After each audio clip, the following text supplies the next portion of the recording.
Okay, so hi everyone. Welcome to the Ascensions podcast. Trial lang, eme-eme. Okay, so for our first podcast na Trial eme-eme, we have here Coach Denver. So, itong first podcast natin, love, ano to ha? Q&A para sa isang fitness coach. Sige. Ayusin mo. Okay, so for our first question, English to.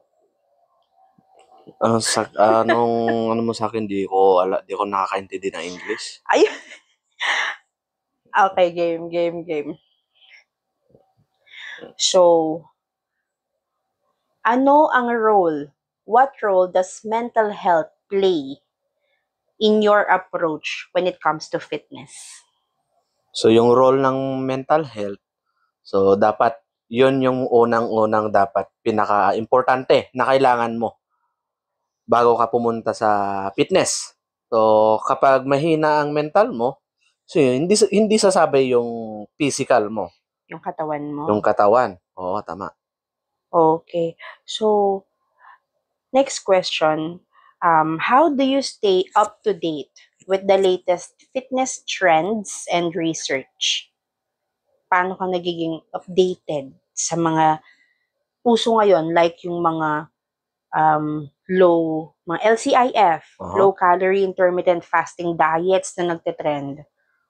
So, nakakakuha ko sa update ng mga, ewan ko, mga ganyang diet na yan na wala naman sa science base.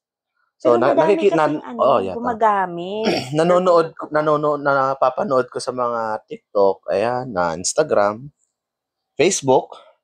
Okay. So, yun nga, sa mali-maling mga impormasyon na binibigay ng mga fitness influencer.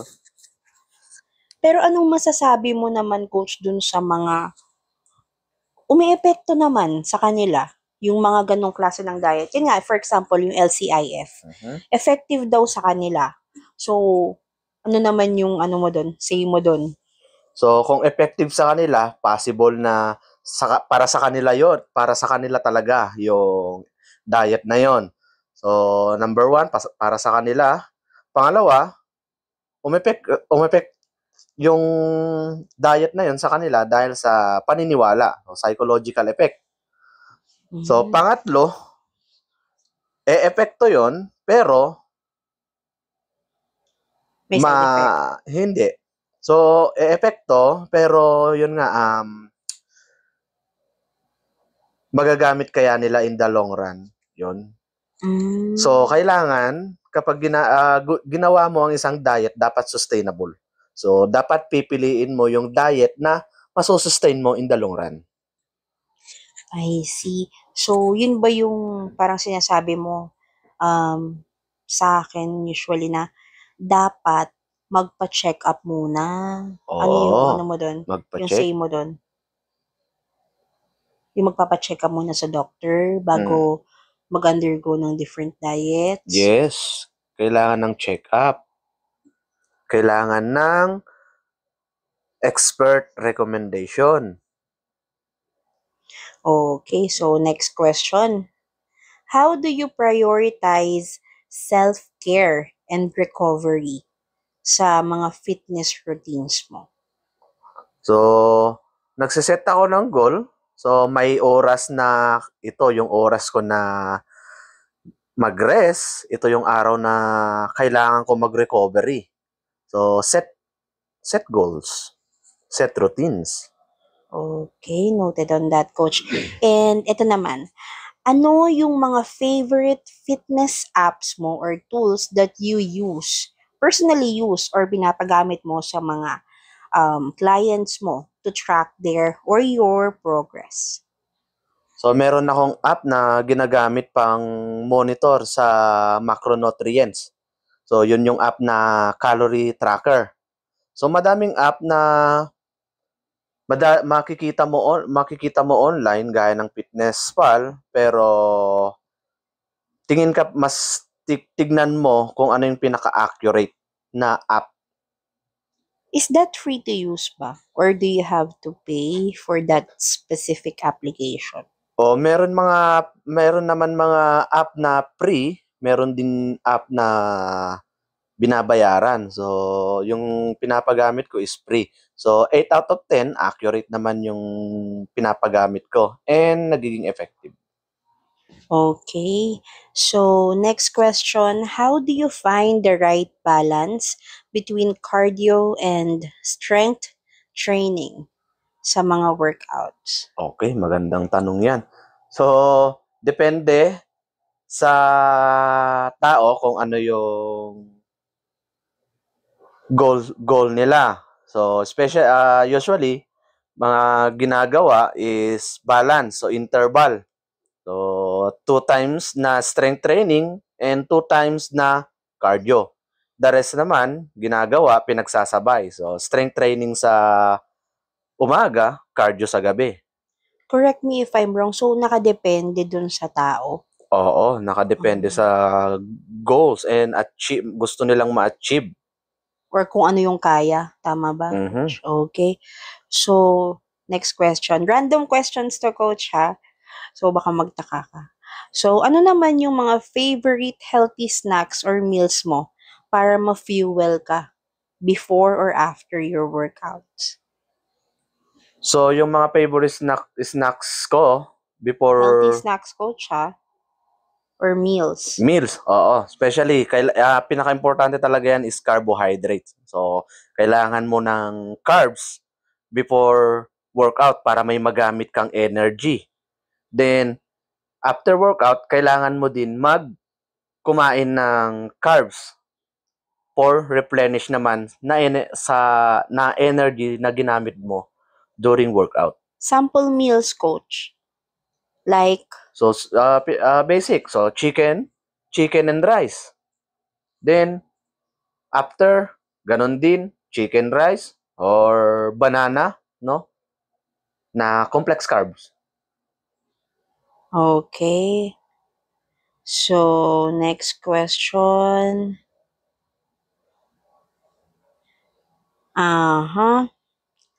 Naghahanap pa ako eh. Eto. How do you approach fitness when traveling or on vacation? Okay, magandang tanong yan. So, karamihan, may mga senaryo na mga client ko na nagta-travel abroad for a month or a weeks. So, minomonitor ko pa rin sila through online coaching. Through online. Online coaching. So, every day or tuwing kailan sila nag-update or kung tuwing kailan sila ina-update, Coach? So, ina-update ko sila yung schedule. Oh, by schedule. By schedule. Yung schedule nila na workout and yung sinusundan ko yung program nila. Okay. So, Coach, how do you stay motivated to continue your fitness journey long term? So, namomotivate ako na ituloy-tuloy ang pagiging fit. How? For my own good health. How do you motivate naman your clients to continue their fitness journey? So, ganon din, kung ano yung motivation ko, ganon din yung minomotivate ko sa kanila. Totoo. Gaya ng, for example, paano mo sila minomotivate? So, example, sir, kailangan mo i-continue yan, huwag kang titigil. So, mas mahal ang magkasakit kesa sa gumastos ka sa sarili mong balik. Kaya mag-exercise na lang ngayon, mag-diet na lang ngayon para in the long run, mas makikita mo yung... Oo. Okay, noted on that. Okay, so ito. Meron ka bang mga workout fail or embarrassing gym moments na pwede mong i-share with us? So, madami. Parang napabuntong hininga ka doon. May mga taong na-embarrass ako tuwing tinatambayan nila yung machine, no? Doon tatambay na sila doon. May mga maiingay. Workout fail, coach. Yung mga fail workouts mo. Like, example, nadaganan ka na ba ng, nakahulog ka na ba ng dumbbell sa paa mo? Yung mga ganun. Hindi pa naman. So, I always check na safe every time na magwo-workout ako. Okay. Ano naman yung next question na, coach. Ano yung weirdest fitness trend or workout na na-try mo na? Yun yung mga napapanood ko nung bata ako sa YouTube na kailangan mo uminom ng itlog para lumaki katawan, lumakas. Ginawa mo yun. Oo, putang ina. Uy, sense. Bawal yun. Ano pa ko? So, meron yun yung mga workout na weird na paano ko ba papaliwanag na di mo maintindihan na workout. Kagaya ng? So, kailangan mo magbuhat araw-araw, magbuhat ng mabibigat. Pero, in science-based, hindi pala ganun. So, kailangan ng you don't train hard, just train smart. Okay. So, ano yun notable quote yun. Do not, You don't have to train hard. Train smart. Okay. Don't train hard, train smart. So, next question, coach. Sana yung mga makikinig nito, may matutunan, no? Oo. Bardagulan. Bardagulan lang to eh. Okay, so next question. If you could only do one exercise for the rest of your life, what would it be?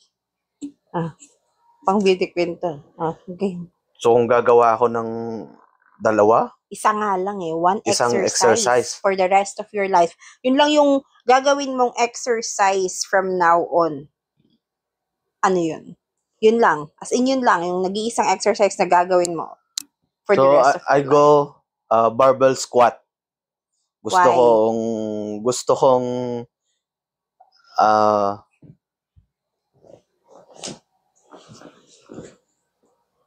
Mami, walang no. barbell squat. Tuloy. Barbell squat.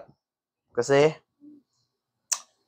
yun na nga lang yung natitira kong exercise para sa mundong to. Bakit yun yung napili mo? Kasi yun yung pinakamahirap na exercise sa akin. So, gusto ko siyang magawa. Seryosong tanong to ha. Oo. Sa lahat ng exercise ba, yun yung pinakamahirap?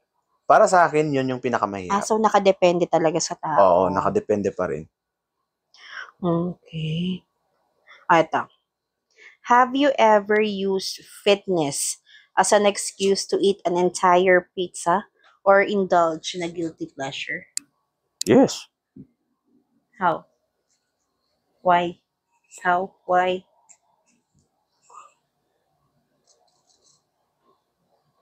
Sagot. Pizza. Nagawa mo na bang excuse ang fitness para lang makakain ka ng isang buong pizza? Oo naman. Ginawa ko na yan. Eto. What is the funniest or most ridiculous fitness myth na narinig mo na? No pain, no gain. No pain, no gain. Oo. Bakit? Parang napakadiin ng no pain, no gain. Kasi yun yung pinaka-OG na tumatak sa akin na yun yung katagang salitang no pain, no gain. So, kailangan mong maghirap bago ka makapag-gain. So, hindi totoo yun. So, hindi totoo. Yun Ano nga, ba dapat? yun nga yung sinabi ko. You don't have to train Hard. hard, You just train have smart. to train smart. Okay. Nice one, Coach. Ano pa ba? Ito. How do you balance the desire for progress with the importance of self-acceptance and body positivity? Ha, sagutin mo yun. Acceptance, How do you balance the desire for progress with the importance of self-acceptance and body positivity? Tagalog mo. Sorry. Tagalog mo. Paano mo binabalance yung desire, kagustuhan mo para magtuloy-tuloy yung progress, pero at the same time, andun pa din yung importansya ng yung pagtanggap mo sa sarili mo, sa katawan mo, yun, body Okay. positivity. So, ayun nga. Yung pag-balance, yung sa kagustuhan ko na maging fit pa rin. Yung mag-improve, ganun. Pero at the Oo. same time, syempre, hindi naman pang anuhan eh. I mean, hindi naman pang madalian lahat. Na kapag nag-exercise ka today ng 1 week, makikita mo agad yung Result. na gusto mo. Mm. Like yung ina-achieve mo na body weight or yung body goals, ganun. Di ba? Hindi naman. So, yun nga. Paano mo inaano yun? Balance. Binabalance. Okay. So, ayun na nga. Kasama na sa routine ko yun. Everyday. Bakit ako kumakain? Mga ganun. Kasi kailangan. Needs. So, part of my life na yun. At the same time, andun pa rin yung nandun pagbibigay pa mo rin ng yung importansya sa katawan sarili. mo. Oo. Kasi 'di ba, ano ba masasabi mo ba na once na fitness coach ka or nag-gym ka every day, talagang fit na fit ka na, 'di ba hindi naman? Hindi. Kailangan dapat palaging strict ka sa diet. Hindi. Kailangan balance pa rin. Tsaka 'di ba, seryoso to ha. Iba-iba naman tayo ng like yung Sa lifestyle. number 1 lifestyle, no? Lifestyle. Tsaka yung sa katawan like pasok natin yun, yung hormones mo, lalo when it comes to mga babae. Yes. For girls, 'di ba? Iba-iba tayo ng body Yung hormone, yan, number 1 yung hormones, yan, yung genetics. 'di ba? Lalo na for example, kunwari babae na nagpapaturol ganyan, may PCOS. Ang dami pinagdadaanan ng bawat katawan, 'di ba? So isa 'yun sa mga pasok dun sa tanong ko. Kung paano motivate doon sa kunwari for example sa kliyente mo na habang andun yung desire niya dun sa pagtuloy-tuloy para maging mas better yung magiging outcome So, ng katawan niya. set dapat Tanggapin din niya. maset nila na as one of priority na nila yun. May sense naman tong usapan natin. Kahit paano, no? Yun ibig kong sabihin na Nagkakaintindihan naman ipasok mo as one of your priority. Okay, ito. Last question muna. How do you approach fitness as a form of self-care and stress relief? Okay? So, kailangan yung pinapagawa ko sa kanila, hindi nila ramdam yung hirap. So, kailangan yung workout nila, na-enjoy pa rin nila. Nahihirapan sila, pero na-enjoy nila. I see. Eto, sabi ko diba kanina last na yun. Pero ito na yung pinaka-last talaga. Literal. Ano yung mga common mistakes na nakikita mo sa mga new gym goers? Honest answer, ha? Common mistakes. Common mistake, yung gagawa na lang sila ng